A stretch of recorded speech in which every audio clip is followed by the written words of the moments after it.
Hello everyone, welcome back to my new vlog. ಇವತ್ತು Saturday vlog ಆಗಿರುತ್ತೆ. ಇವಾಗ ಸ್ವಲ್ಪ ಆಚೆ ಹೋಗ್ಬೇಕು, ಅದಕ್ಕೆ ಸ್ವಲ್ಪ ರೆಡಿ ಆಗ್ತಾ ಇದ್ದೀನಿ. ಸ್ವಲ್ಪ ನಾರ್ಮಲ್ ಆಗಿ ನಾನು ರೆಡಿ ಆಗೋದು ನಿಮಗೆ ಗೊತ್ತಿರುತ್ತೆ ಅನ್ಕೊತೀನಿ. ಮತ್ತೆ ಇವತ್ತಿನ ವ್ಲಾಗ್ ಯಾವ ಥರ ಹೋಗುತ್ತೆ ಏನೋ ಎತ್ತ ಅಂತ ನಿಮಗೂ ಕೂಡ ತೋರಿಸ್ಕೊಡ್ತೀನಿ. ಮತ್ತೆ ಇನ್ನು ಯಾರೆಲ್ಲ ನನ್ನ ಚಾನಲ್ ಸಬ್ಸ್ಕ್ರೈಬ್ ಮಾಡ್ಕೊಳ್ತೀರಾ, ವೀಡಿಯೋಸ್ನ ನೋಡ್ತಾ ಇದ್ದೀರಾ, ಪ್ಲೀಸ್ ಚಾನಲ್ನ ಸಬ್ಸ್ಕ್ರೈಬ್ ಮಾಡಿಕೊಂಡು ಆಮೇಲೆ ವೀಡಿಯೋಸ್ನ ನೋಡಿ. ಮತ್ತು ಸಬ್ಸ್ಕ್ರೈಬ್ ಮಾಡಿಕೊಂಡು ವೀಡಿಯೋಸ್ನ ನೋಡ್ತಾ ಇರೋರಿಗೆ ತುಂಬಾ ಥ್ಯಾಂಕ್ಸ್. ಮತ್ತು ಜಾಸ್ತಿ ಸಪೋರ್ಟ್ ಮಾಡಿ. ಮತ್ತು ಇವಾಗ ಸ್ವಲ್ಪ ರೆಡಿ ಆಗಿಬಿಡೋಣ. ನಮ್ಮ ಮನೆಯವರು ಬರೋ ಅಷ್ಟರಲ್ಲಿ ರೆಡಿ ಆಗು ಅಂತ ಹೇಳಿದ್ದಾರೆ. ಒಂದು ಪಾರ್ಸಲ್ ಕೂಡ ಬಂದಿದೆ, ಅದನ್ನು ಕೂಡ ಓಪನ್ ಮಾಡಬೇಕು. ಓಪನ್ ಮಾಡಿಲ್ಲ. ಇದೇ ಒಂದು ವ್ಲಾಗಲ್ಲಿ ಅದನ್ನು ಓಪನ್ ಮಾಡಿ ತೋರಿಸ್ತೀನಿ. ಅದು ಬೇಬಿದು ಬೆಡ್ ಪ್ರೊಟೆಕ್ಷನ್ಗೆ ಅಂತ ತರಿಸ್ಕೊಂಡಿದ್ದೆ. ಯಾಕಂದರೆ ಅದೆಲ್ಲ ಬೇಕಾಗಿರುವಂತಹ ಒಂದು ಐಟಮ್ಸ್ ಅಂತಲೇ ಹೇಳ್ಬೋದು. ಆನ್ಲೈನಲ್ಲಿ ಏನೇನು ಬೇಬಿಯ ಒಂದು ಬಟ್ಟೆ ಬಿಟ್ಟು ಮಿಕ್ಕಿದ್ದೆಲ್ಲ ಏನಿದೆ ಅದನ್ನೆಲ್ಲ ಅರೇಂಜ್ ಮಾಡ್ಕೊತಾ ಇದ್ದೀನಿ ಒಂದೊಂದೇ. ಫಸ್ಟ್ ಬೇಬಿ ಅಂತಂದರೆ ಎಲ್ಲನೂ ಬೈ ಮಾಡಲೇಬೇಕು. ಸೆಕೆಂಡ್ ಬೇಬಿ ಅಂದರೆ ಏನೂ ಬೈ ಮಾಡೋಂಗಿಲ್ಲ, ಎಲ್ಲ ಫಸ್ಟ್ ಬೇಬಿದೇನೆ ಇರುತ್ತೆ, ಎಲ್ಲ ಅದನ್ನೇ ಹಾಕ್ಬಿಟ್ಟು ಶಿವಾಯ ಅನ್ಸ್ಬಿಡ್ಬೋದು. ಆದರೆ ಫಸ್ಟ್ ಬೇಬಿಗಂತೂ ಎಲ್ಲನೂ ತಗೊಳ್ಳೇಬೇಕು. ನಮ್ಮ ಮನೇಲೂ ಯಾವುದು ಚಿಕ್ಕ ಬೇಬಿಗಳು ಯಾವುದೂ ಇಲ್ಲ, ಅದ್ರದ್ದೇನಾದರೂ ಈಸ್ಕೊಳ್ಳೋಣ ಅಂತ ಅಂದರೆ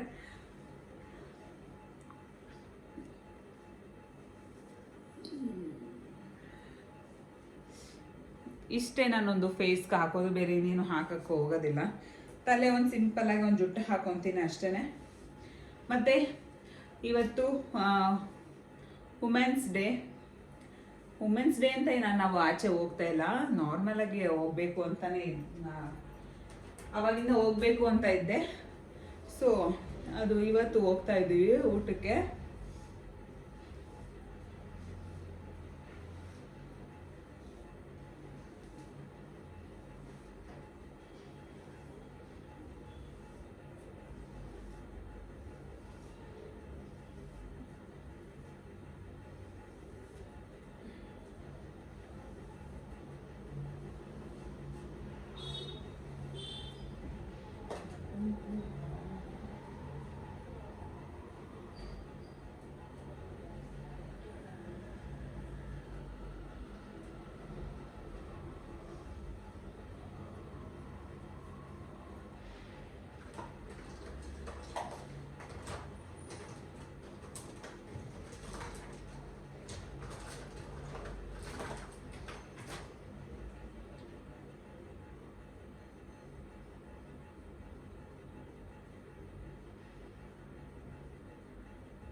ಇಷ್ಟೇ ನನ್ನ ಒಂದು ರೆಡಿ ಅಂತಲೇ ಹೇಳ್ಬೋದು. ನಾನು ಯಾವಾಗಲೂ ಇಷ್ಟನೇ ರೆಡಿ ಆಗೋದು, ಜಾಸ್ತಿ ಎಲ್ಲ ಏನು ರೆಡಿ ಆಗೋದಿಲ್ಲ, ನನಗೆ ಇಷ್ಟನೂ ಆಗಲ್ಲ.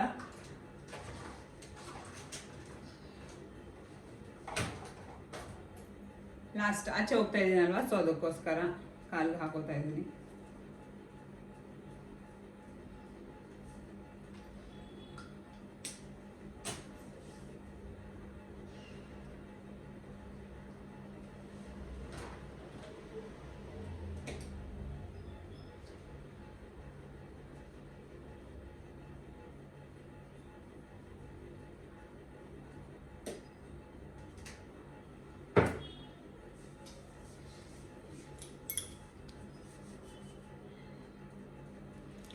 ಇಷ್ಟೇ ರೆಡಿ ಆಯಿತು. ಇವಾಗ ನಮ್ಮ ಮನೆಯವ್ರು ಬಂದ ಮೇಲೆ ಹೋಗ್ತಾ ಇರೋದು ಅಷ್ಟೇ ಕೆಲಸ.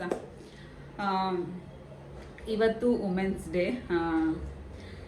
ಹೆಣ್ಮಕ್ಳು ಯಾವುದೇ ಒಂದು ಸಾಧನೆ ಆಗಿರಲಿ, ಏನೇ ಒಂದು ಕಷ್ಟನ ಆಗಿರಲಿ, ಹೆಣ್ಮಕ್ಳಷ್ಟು ಫಾಸ್ಟಾಗಿ ಥಿಂಕ್ ಮಾಡೋದು, ಅವರಷ್ಟು ಜವಾಬ್ದಾರಿಗಳನ್ನ ತಗೊಳ್ಳೋದು ಇನ್ಯಾರ ಕೈಯಿಂದನೂ ಸಾಧ್ಯ ಇಲ್ಲ ಅಂತಲೇ ಹೇಳ್ಬೋದು. ಎಲ್ಲ ಒಂದು ಸ್ಟೆಪ್ಗಳನ್ನೂ ಅಂದರೆ ಏನೋ ಪ್ರಾಬ್ಲಮ್ ಇಲ್ದಿರ, ಯಾರಿಗೂ ಏನೋ ಪ್ರಾಬ್ಲಮ್ ಮಾಡ್ದಿರ ಹೆಂಗೆ ಅದನ್ನು ಸಾಲ್ವ್ ಮಾಡಿಕೊಂಡು ಅದಕ್ಕೆ ಏನು ಪರಿಹಾರ ಮಾಡಬೇಕು, ಏನು ಮಾಡಬೇಕು ಅಂತ ಪ್ರತಿಯೊಂದು ಹೆಣ್ಮಕ್ಳಿಗೆ ಎಷ್ಟು ಜವಾಬ್ದಾರಿ ಇರುತ್ತೆ, ಒಂದು ದಿವಸ ಸೆಲೆಬ್ರೇಟ್ ಮಾಡಿ ಬಿಡುವಂತಹ ಒಂದು ದಿನ ಇದು ಅಲ್ಲ. ಪ್ರತಿಯೊಂದು ದಿನನೂ ಸೆಲೆಬ್ರೇಟ್ ಮಾಡಿದ್ರೂ ಕಡಿಮೆನೆ ಅಂತಲೇ ಹೇಳ್ಬೋದು. ಏನೇ ಜವಾಬ್ದಾರಿ, ಏನೇ ಕಷ್ಟ ಬಂದ್ರೂ ಎಷ್ಟು ಚೆನ್ನಾಗಿ ಅದನ್ನು ಸಾಲ್ವ್ ಮಾಡಿಕೊಂಡು ಹೋಗುವಷ್ಟು ಕೆಪಾಸಿಟಿ ಇರೋದು ಹೆಣ್ಮಕ್ಳಿಗೆ ಮಾತ್ರ, ಬೇರೆ ಇನ್ಯಾರಿಗೂ ಇಲ್ಲ. ಈ ಒಂದು ತಾಯ್ತನ ಅನ್ನೋದಾಗಿರಲಿ, ಒಂದು ಮಕ್ಕಳನ್ನ ನೋಡ್ಕೊಳ್ಳೋದಾಗಿರಲಿ, ಒಂದು ಕುಟುಂಬನ ನಿಭಾಯಿಸೋದಾಗಿರಲಿ, ಮತ್ತು ಒಂದು ಏನು ವರ್ಕಿಂಗ್ ವುಮೆನ್ ಆಗಿ ಅಲ್ಲಿ ವರ್ಕಲ್ಲಿ ಅವರ ಕೆಲಸವನ್ನು ನಿಭಾಯಿಸೋದಾಗಿರಲಿ, ಪ್ರತಿಯೊಂದು ಕೆಲಸನೂ ಅಷ್ಟೇ ಅಚ್ಚುಕಟ್ಟಾಗಿ ಮಾಡ್ಕೊಂಡು ಹೋಗೋಷ್ಟು ಕೆಪಾಸಿಟಿ ಇರೋದು ತಾಯಿಗೆ ಅಂತಲೇ ಹೇಳ್ಬೋದು. ಹೆಣ್ಮಕ್ಳು ಮಾಡದೇ ಇರೋ ಕೆಲಸ ಇಲ್ಲ, ಅವ್ರು ನಿಭಾಯಿಸ್ತಿರೋ ಅಂಥ ಕಷ್ಟ ಈ ಜಗತ್ತಲ್ಲಿ ಹೆಣ್ಮಕ್ಳು ಪಡೋವಂಥ ಕಷ್ಟನ ಇನ್ಯಾರೂ ಪಡೋಕ್ಕೆ ಚಾನ್ಸೇ ಇಲ್ಲ. ಸೊ ಒಂದು ದಿವಸಕ್ಕೆ ಮಟ್ಟಿಗೆ ವುಮೆನ್ಸ್ ಡೇ ಅಂತಂದರೆ ಸಾಲೋದಿಲ್ಲ. ಪ್ರತಿ ದಿವಸನೂ ವುಮೆನ್ಸ್ ಡೇ ಅಂತಲೇ ಹೇಳ್ಬೋದು. ತುಂಬ ಸಾಕಷ್ಟು ನೋವುಗಳು, ಕೆಲವೊಬ್ರು ಹ್ಯಾಪಿಯಾಗಿರೋರು ಇರ್ತಾರೆ, ಬಟ್ ಅವ್ರಿಗೆ ಅದೇ ರೀತಿಯಾಗಿರುವಂಥ ಒಂದು ಕಷ್ಟಗಳನ್ನ ಎದುರಿಸ್ತಾ ಇರ್ತಾರೆ ಅವರು. ಯಾಕಂದರೆ ಒಬ್ಬೊಬ್ಬರ ಕಷ್ಟನೂ ಒಂದೊಂದು ಥರ ಇರುತ್ತೆ. ಸೊ ಹೆಣ್ಮಕ್ಳು ಯಾವಾಗಲೂ ಗ್ರೇಟ್ ಅಂತಲೇ ಹೇಳ್ಬೋದು. ನನ್ನ ಪ್ರಕಾರ ಹೆಣ್ಮಕ್ಳು ಯಾವಾಗಲೂ ಬೆಸ್ಟ್, ಅವ್ರು ಯಾವಾಗಲೂ ನಂಬರ್ 1 ಅಂತಲೇ ಹೇಳ್ಬೋದು. ಒಂದು ಮನೇಲಿ ಒಂದು ಹೆಣ್ಮಗಳು ಇಲ್ಲ ಅಂದರೆ ಆ ಮನೆಯೇ ಒಂದು ಕಳೆ ಇರೋದಿಲ್ಲ. ಯಾವುದೇ ಮನೆಗಾದ್ರೂ ಅಷ್ಟೇ ಒಂದು ಹೆಣ್ಮಗಳು ಬೇಕಲೇಬೇಕು. ಆವಾಗ ಮಾತ್ರ ಅದೊಂದು ಮನೆ ಸಂಪೂರ್ಣ ಅಂತ ಅನ್ನಿಸ್ಕೊಳ್ಳೋದು. ಇವಾಗ ಎಷ್ಟೇ ಜನ ಗಂಡ್ಮಕ್ಳಿದ್ರು ಒಂದು ಮನೇಲಿ ಹೆಣ್ಮಕ್ಳಿದ್ರೆ ಮಾತ್ರ ಆ ಗಂಡ್ಮಕ್ಳನ್ನ ನಿಭಾಯಿಸುವಂಥ ಶಕ್ತಿ ಹೆಣ್ಮಕ್ಳಿಗಿರುತ್ತೆ. ಅದೇ ರೀತಿ ಹೆಣ್ಮಕ್ಳಿಗೆ ಜಾಸ್ತಿ ಶಕ್ತಿನ ಕೊಟ್ಟು ಅವ್ರು ಮಾಡುವಂಥ ಕೆಲಸದಲ್ಲಿ ಎಲ್ಲ ಸಕ್ಸಸ್ನ ಕಾಣಲಿ ಅಂತ ನಾನು ಕೇಳ್ಕೊತೀನಿ. ಇವಾಗ ಎಕ್ಸಾಂಪಲ್ ನಾನಾದರೂ ಅಷ್ಟೇ, ಫಸ್ಟು ಚೈಲ್ಡ್ ಥರ ಇದ್ದೆ, ಆಮೇಲೆ ಒಂದು ಎಜುಕೇಷನ್ ಆಯಿತು, ಆಮೇಲೆ ಒಂದು ಮದುವೆ ಆಯಿತು, ಇವಾಗ ಒಂದು ತಾಯ್ತನ, ನೆಕ್ಸ್ಟು ಒಂದು ಮಕ್ಕಳನ್ನ ನಿಭಾಯಿಸುವಂಥ ಶಕ್ತಿ ಅದು ಆಟೋಮೆಟಿಕ್ಕಾಗಿ ಸ್ಟೆಪ್ ಬೈ ಸ್ಟೆಪ್ ನಾವು ಹೆಂಗೆ ನಾವು ಬರ್ತಾ ಇರ್ತೀವಲ್ವ ಅದೇ ರೀತಿ ಅದು ನಮಗೆ ಕಲಿಸ್ಕೊಟ್ಬಿಡುತ್ತೆ ಪಾಠನ. ಯಾರಿಂದನೂ ನಾವು ಕಲಿಯೋ ಅವಶ್ಯಕತೆ ಇರೋದು, ನಮಗೆ ನಾವೇ ಕಲ್ತ್ಕೊಂಡ್ಬಿಡ್ತೀವಿ. ಅದು ದೇವ್ರು ಕೊಟ್ಟಿದ್ದು ಒಂದು ವರ ಅಂತಲೇ ಹೇಳ್ಬೋದು. ಇವಾಗ ಒಂದು ಪಾಪು ಆದ ತಕ್ಷಣ ಅದಕ್ಕೆ ಏನು ಮಾಡಬೇಕು, ಏನು ಬಿಡಬೇಕು ಯಾರೂ ಹೇಳ್ಕೊಡಲ್ಲ, ತಾಯಿಗೇನೆ ಗೊತ್ತಾಗ್ಬಿಡುತ್ತೆ. ಒಂದು ತಾಯಿ ಮಕ್ಕಳಿಗೆ ಏನು ಬೇಕು ಏನು ಬೇಡ ಅನ್ನೋದು ಪ್ರತಿಯೊಂದೂ ಆ ತಾಯಿಗೆ ಗೊತ್ತಾಗ್ಬಿಡುತ್ತೆ. ಅದೇ ರೀತಿ ನಾವು ಮದುವೆ ಆದಮೇಲೆ ಮಕ್ಕಳು, ಅವರ ಒಂದು ಮದುವೆ ಅಂತೆ, ಆಮೇಲೆ ಅವರ ಒಂದು ಏನು ಏಜ್ ಆಗಿರುವಂಥ ಒಂದು ಟೈಮು, ಇದನ್ನೆಲ್ಲ ಒಂದೊಂದೇ ಸ್ಟೆಪ್ನ ಕಳೀತಾ ಹೋಗ್ತಾ ಇರ್ತಾರೆ. ಅದು ಒಂದು ಸ್ಟೆಪ್ಪಲ್ಲೂ ಕೂಡ ಕಲ್ತ್ಕೊಂಡು ಒಂದು 4 ಜನಕ್ಕೆ ಹೇಳ್ಕೊಟ್ಟು ತನ್ನ ಮಕ್ಳಿಗಾಗಿರಲಿ ಇನ್ನೊಬ್ರಿಗಾಗಿ ಹೇಳ್ಕೊಟ್ಟು ಕಲ್ತ್ಕೊಂಡು ಹೋಗುವಂಥ ಒಂದು ಜರ್ನಿ ಅಂತಲೇ ಹೇಳ್ಬೋದು. ನಿಜವಾಗ್ಲೂ ಹೆಣ್ಮಕ್ಳು ಆಗೋಕ್ಕೂ, ಹೆಣ್ಮಕ್ಳಾಗಿ ಉಡೋಕ್ಕೂ ಪುಣ್ಯ ಮಾಡಿರಬೇಕು. ತಾಯಿ ಆಗೋಕ್ಕೂ ಎಷ್ಟು ಪುಣ್ಯ ಮಾಡಿರಬೇಕು ಅಂತಾರಲ್ವ, 7 ಜನ್ಮದ ಪುಣ್ಯ ಅಂತಲೇ ಹೇಳ್ತಾರೆ. ಕೆಲವೊಬ್ರಿಗೆ ತಾಯಿ ಭಾಗ್ಯ ಇರೋದಿಲ್ಲ, ಅಂಥವ್ರಿಗೆ ಗೊತ್ತಿರುತ್ತೆ ತಾಯಿತನ ಏನು ಅಂತ ಅನ್ನೋದು. ಅದೇ ರೀತಿ ಒಂದು ಹೆಣ್ಮಗಳಾಗಿ ಉಡೋದು ತುಂಬಾ ಒಂದು ವರ ಅಂತಲೇ ಹೇಳ್ಬೋದು.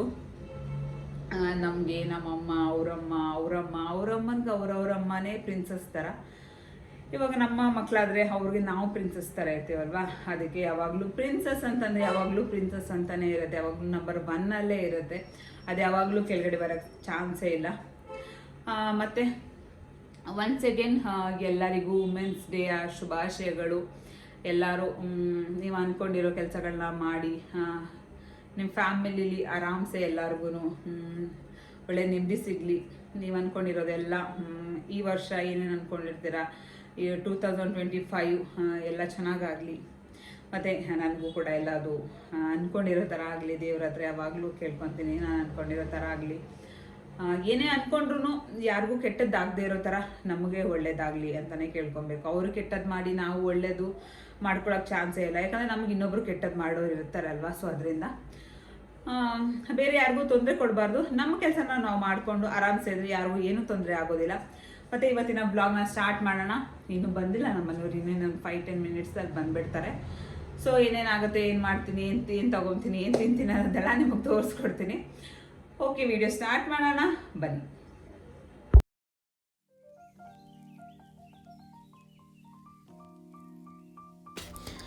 ವುಮೆನ್ಸ್ ಡೇ ಮಧ್ಯಾಹ್ನ ಸ್ವಲ್ಪ ಆಚೆ ಹೋಗ್ತಾ ಇದ್ವಿ HSRಗೆ. ಅಲ್ಲಿ ಒಂದು ಹೋಟೆಲ್ ಇದೆ.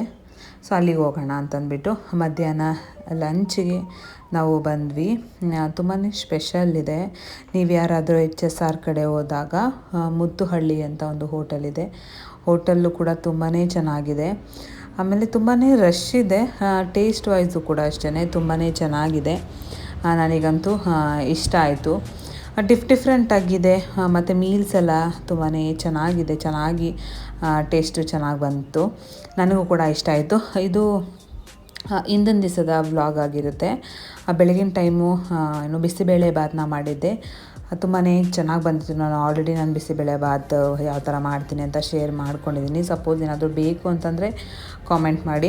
ಮತ್ತು ಒಂದು 2-3 ಸಲ ಪಾಪ್ಕಾರ್ನ್ ಮಾಡೋಕ್ಕೆ ಹೋಗಿ ನಾನು ಪಾಪ್ಕಾರ್ನ್ನ ಹಾಳು ಮಾಡಾಕಿದ್ದೆ.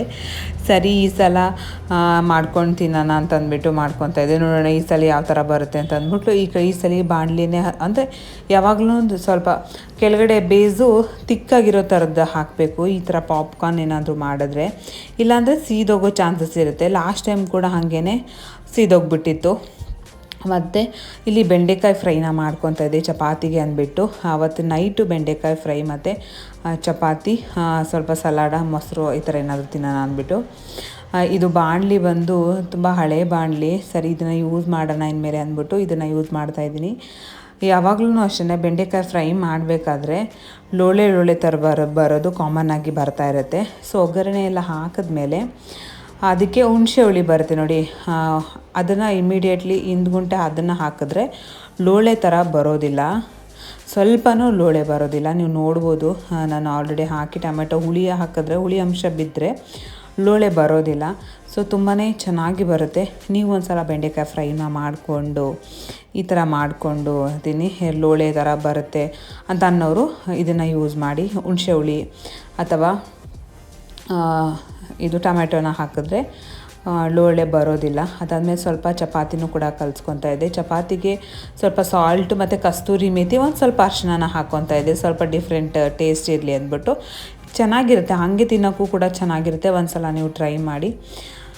ಮತ್ತು ಇದು ಮತ್ತು ಪಲಾವ್ನ ನಾನು ಅವತ್ತು ನೈಟ್ ಅಲ್ಲ, ಇದು ನೆಕ್ಸ್ಟ್ ಇದ್ರದ್ದು ವ್ಲಾಗ್, ಇದು ನೆಕ್ಸ್ಟ್ ಡೇ ನೈಟ್ದು ವ್ಲಾಗ್. ಇದು ವುಮೆನ್ಸ್ ಡೇ ದಿವಸದ್ದು ಅನಿಸುತ್ತೆ. ಅದನ್ನು ಕೂಡ ನಾನು ಪಲಾವ್ನ ಮಾಡ್ಕೊಂಡಿದ್ದೆ.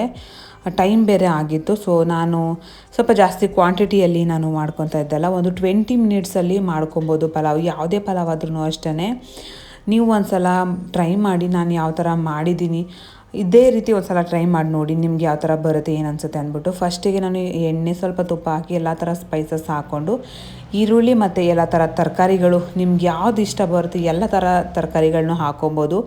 ಮತ್ತು ಒಂದು ಸ್ವಲ್ಪ ಬೆಳ್ಳುಳ್ಳಿ ಶುಂಠಿ ಪೇಸ್ಟು ಹಾಕಿ, ಇಲ್ಲಿ ಕಾರ್ನ್ ಕೂಡ ನಾನು ಯೂಸ್ ಮಾಡಿದ್ದೀನಿ. ತುಂಬಾ ಚೆನ್ನಾಗಿರುತ್ತೆ. ಸ್ವೀಟ್ ಕಾರ್ನ್ನ ನಾವು ಪಲಾವ್ಗೆ ಯೂಸ್ ಮಾಡಿದ್ರೆ ಡಿಫ್ರೆಂಟ್ ಟೇಸ್ಟ್ ಬರುತ್ತೆ. ಅದಕ್ಕೆ ಸ್ವಲ್ಪ ಟೊಮೆಟೊನ ಹಾಕ್ಕೊಂಡಿದ್ದೀನಿ. ಇಲ್ಲಿ ಸಪ್ರೇಟಾಗಿ ನಾನು ಮಸಾಲೆನ ರುಬ್ಬಿ ಕೂಡ ಇಟ್ಕೊಂಡಿದ್ದೀನಿ. ಇದಕ್ಕೆ ಒಂದು ಸ್ವಲ್ಪ ಮೊಸರು ಮತ್ತು ಮಸಾಲೆನ ಹಾಕ್ಕೊಂಡಿದ್ದೀನಿ. ಮಸಾಲೆಗೆ ಕೊತ್ತಂಬರಿ ಸೊಪ್ಪು, ಪುದೀನ ಸೊಪ್ಪು, ಸ್ವಲ್ಪ ತೆಂಗಿನಕಾಯಿ, ಈರುಳ್ಳಿ ಮತ್ತು 1-2 ಟೊಮೆಟೊನ ಹಾಕ್ಕೊಂಡಿದ್ದೀನಿ. ಅದು ಹಾಕ್ಕೊಂಡು ಚೆನ್ನಾಗಿ ಫ್ರೈ ಮಾಡಿಕೊಂಡು ಸ್ವಲ್ಪ ಚಿಲ್ಲಿ ಪೌಡರ್, ಧನಿಯಾ ಪೌಡರ್, ಸ್ವಲ್ಪ ಗರಂ ಮಸಾಲ ಹಾಕಿ ಅದನ್ನು ಕೂಡ ಚೆನ್ನಾಗಿ ಒಂದು ಮಿಕ್ಸ್ ಕೊಟ್ಕೊಂಡು ಅದಾದಮೇಲೆ ಅಕ್ಕಿನ ಹಾಕ್ಕೊಂಡೆ. ನೀವು ಎಷ್ಟು ಅಕ್ಕಿ ತೊಗೊಂಡಿರ್ತೀರ ಅಷ್ಟು 1 ಲೋಟ ಅಕ್ಕಿಗೆ 2 ಲೋಟ ನೀರಂಗೆ ತೊಗೊಂಡಿದ್ದೀನಿ. ದೊಡ್ಡ ಕುಕ್ಕರಲ್ಲಿ ಮಾಡಿದ್ರೆ ಯಾವಾಗಲೂ ವಿಜಿಲ್ ನಾವು 1 ಅಥವಾ 2 ವಿಜಿಲ್ ಬರ್ಸಿದ್ರೆ ಸಾಕಾಗುತ್ತೆ. ಮತ್ತು ಯಾವಾಗಲೂ ಸ್ವಲ್ಪ ನೀರು ಕ್ವಾಂಟಿಟಿನ ಸ್ವಲ್ಪ ಕಡಿಮೆ ಮಾಡಬೇಕಾಗಿರುತ್ತೆ. ಇಲ್ಲಿ ನಾನು ಮಿಕ್ಕಿರೋ ಚಪಾತಿಯಲ್ಲಿ ಒಂದು ಡಿಶ್ನ ಮಾಡಿದ್ದೀನಿ. ತುಂಬಾ ಚೆನ್ನಾಗಿ ಟೇಸ್ಟ್ ಸೂಪರಾಗಿ ಬಂದಿತ್ತು. ಸೊ ಇದನ್ನು ಒಂದು ಸಲ ನೀವು ಟ್ರೈ ಮಾಡಿ. ಇದರ ಫುಲ್ ವೀಡಿಯೋ ನಾನು ಮಿನಿ ವ್ಲಾಗಲ್ಲಿ ಅಪ್ಲೋಡ್ ಮಾಡ್ತೀನಿ. ಇಲ್ಲ ಸಪೋಸ್ ಏನಾದರೂ ಬೇಕು ಅಂತಂದರೆ ನಾನು ನೆಕ್ಸ್ಟು ವ್ಲಾಗಲ್ಲಿ ಅಪ್ಲೋಡ್ ಮಾಡ್ತೀನಿ. ನಿಮಗೆ ಬೇಕು ಅಂದರೆ ಕಾಮೆಂಟ್ ಮಾಡಿ. ನಿಜ ಸೀರಿಯಸ್ಲಿ ತುಂಬಾ ಚೆನ್ನಾಗಿತ್ತು. ಮತ್ತು ತುಂಬ ಜಾಸ್ತಿ ವೆಜಿಟೇಬಲ್ಸ್ ಇರೋದ್ರಿಂದ ಮಕ್ಕಳಿಗೆ ಮತ್ತು ಸ್ನ್ಯಾಕ್ಸ್ಗೆಲ್ಲ ಆರಾಮ್ಸೆ ಮಾಡಿಕೊಡ್ಬೋದು. ತುಂಬಾ ಚೆನ್ನಾಗಿರುತ್ತೆ. ಒಂದು ಸಲ ನೀವು ಟ್ರೈ ಮಾಡಿ ಹೇಗೆ ಬಂತು ಅಂತ ನನಗೆ ಕಾಮೆಂಟ್ ಮಾಡಿ. ಮತ್ತು ಈ ಒಂದು ವ್ಲಾಗ್ ನಿಮಗೆ ಇಷ್ಟ ಆಗಿದರೆ ಪ್ಲೀಸ್ ಲೈಕ್, ಶೇರ್, ಕಮೆಂಟ್ ಮಾಡಿ, ಸಬ್ಸ್ಕ್ರೈಬ್ ಮಾಡಿಕೊಂಡು ಸಪೋರ್ಟ್ ಮಾಡಿ. ಮತ್ತು ನಿಮ್ಮ ಒಂದು ಫ್ರೆಂಡ್ಸ್ ಫ್ಯಾಮಿಲಿಗೆ ಶೇರ್ ಮಾಡ್ಕೊಳ್ಳಿ. ವೀಡಿಯೋಸ್ ಎಲ್ಲ ಯಾವ ಥರ ಬರ್ತಾಯಿದೆ ಅಂತ ಕಾಮೆಂಟ್ ಮಾಡಿ ಹೇಳಿ. ಆವಾಗ ನಾನು ಏನು ಇಂಪ್ರೂವ್ಮೆಂಟ್ ಮಾಡ್ಕೊಬೇಕು, ಏನಾದರೂ ಚೇಂಜಸ್ ಮಾಡ್ಕೋಬೇಕು ಅಂದಿದ್ದರೆ ಡೆಫಿನೆಟ್ಲಿ ನಾನು ಚೇಂಜ್ ಮಾಡ್ಕೊತೀನಿ. ಮತ್ತು ಬೇರೆ ಥರ ಯಾವುದಾದ್ರೂ ಇನ್ಫಾರ್ಮೇಷನ್ ನಿಮಗೇನಾದರೂ ಬೇಕು ಅಂತಂದರೆ ನನ್ನ ಬಗ್ಗೆ ಆಗಿರಲಿ, ನನ್ನ ಒಂದು ವ್ಲಾಗ್ ಬಗ್ಗೆ ಆಗಿರಲಿ. ಟೇಸ್ಟ್ ಮಾಡುವಂತಹ ಒಂದು ಸಮಯ ಯಾವ ಥರ ಇದೆ ನೋಡೋಣ ಬನ್ನಿ. ಆಬ್ವಿಯಸ್ಲಿ ಚೆನ್ನಾಗೇ ಇರುತ್ತೆ.